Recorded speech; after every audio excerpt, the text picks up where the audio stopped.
7টা বাজে, আর এই 7টার সময় এইখানে হাওরে কিছু পানি এই গর্তের ভিতরে জমা ছিল। তো এইখান থেকে বাইতে একটু মাছ ধরতেছি আর কি। একবারে হাওরের তাজা মাছ একদম, এখন পর্যন্ত মানে ধরা শেষ হয়নি, কেবল মনে আসছে। ভাই এখনই কি আসছেন নাকি? ও আচ্ছা।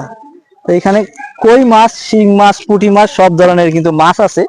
আর এই তোমাদের বাসা তো এখানে না সবার? হ্যাঁ, তোমরা কি মাছ ধরা দেখতে আসছো নাকি? তো হাওরে যে বলরামপুর যে বাজারে আছি, এই বাজার থেকে কদ্দিচ্চর মানে ধর্মপাশা হয়ে আবার কদ্দিচ্চরের দিকে ঢুকবো, এই তো নাকি? এখন ওই দিকে যাবো আর কি। তো এইখানে দেখ সকাল সকালে খুব ভোর, প্রায় 7টার মতন বাজে, যেহেতু গ্রাম আর হাওরের মধ্যে, এই জন্য সবাই মাছ তো এদিকে হাওরের ভিতরে এমনিতেই মাছের পরিমাণটা অনেক বেশি। এদিকে সবার ঘরে ঘরে জাল এবং মাছ ধরার সরঞ্জাম কিন্তু আছে, সবাই কিন্তু মাছগুলা ধরে। মাছ পাওয়া গেছে, তোমরা কি মাছ ধরতেছো? হাওরের পানি টানা শুরু হয়ে গেছে, আর এখন মাছ ধরার ধুম চলতেছে।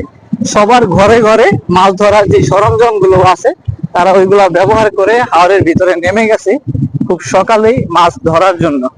যেহেতু হাওর এলাকার ভিতরে মাছ কিন্তু প্রচুর পরিমাণে মাছ পাওয়া যায়। এখন আমরা হাওরের যে গ্রাম, এই যে গ্রামের ভিতরে যে যাচ্ছি, দুই পাশেই বাড়ি ঘর, আর মাঝখানে সরু রাস্তা আর কি। এই হাওরের ঢালাই, একবার সিমেন্টের ঢালাই রোড, আর দুই পাশে ঘর, এই পাশেও ঘর, এই যে এই পাশেও ঘর, আর এটা মাঝখানে হচ্ছে রাস্তা, আর দুই পাশে হাওর। এই পাশেও, এই পাশটাও হাওর।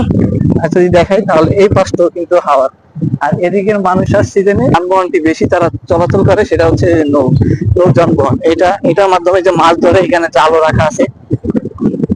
পানি এখন পর্যন্ত পানি পুরোপুরি প্রপারলি পানিগুলো টানে নাই, টানলে হয়তো আরো মাছ পাওয়া যাবে। আর এই সিজনটাই কিন্তু মাছ ধরার জন্য উত্তম একটা সময়, মাছ ধরার জন্য সিজন।